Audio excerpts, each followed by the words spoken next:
Well, few parents are willing to admit that they did a horrible job raising their children.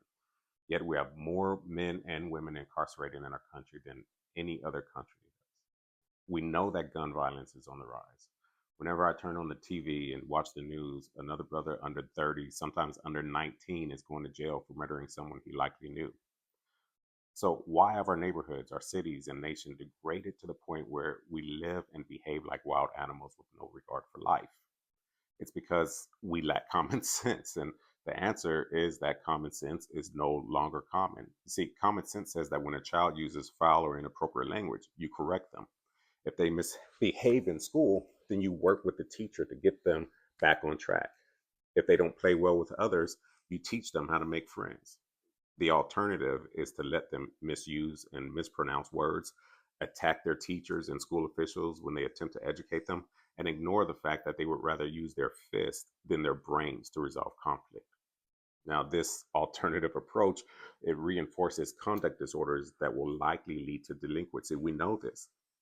And I don't know for sure, but when I read the narrative in Genesis 9, I get a sense that Ham's decision to disrespect his father through public humiliation, and that wasn't the first time that he did something like this.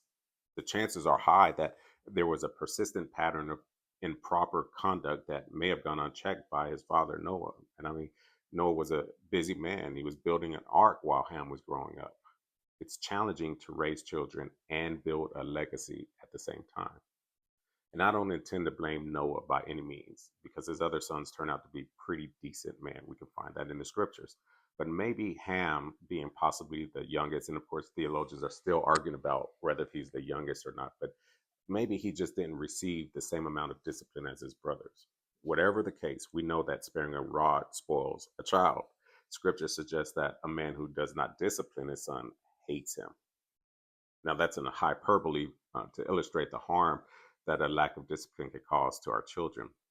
But children who exhibit signs of conduct disorder and oppositional defiance disorder can be taught to consider the consequences of their decisions and how their behavior may impact not only their own lives, but also the lives of others.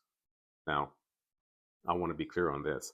A diagnosis does not excuse behavior, it sets the reference point for the path towards healing. You see, success is a byproduct of knowing what to do and then doing it consistently. So perhaps Booker T. Washington was right when he said it's easier to raise strong children than to repair broken men. So if you want to raise successful children, you need to learn and practice the delicate art of discipline.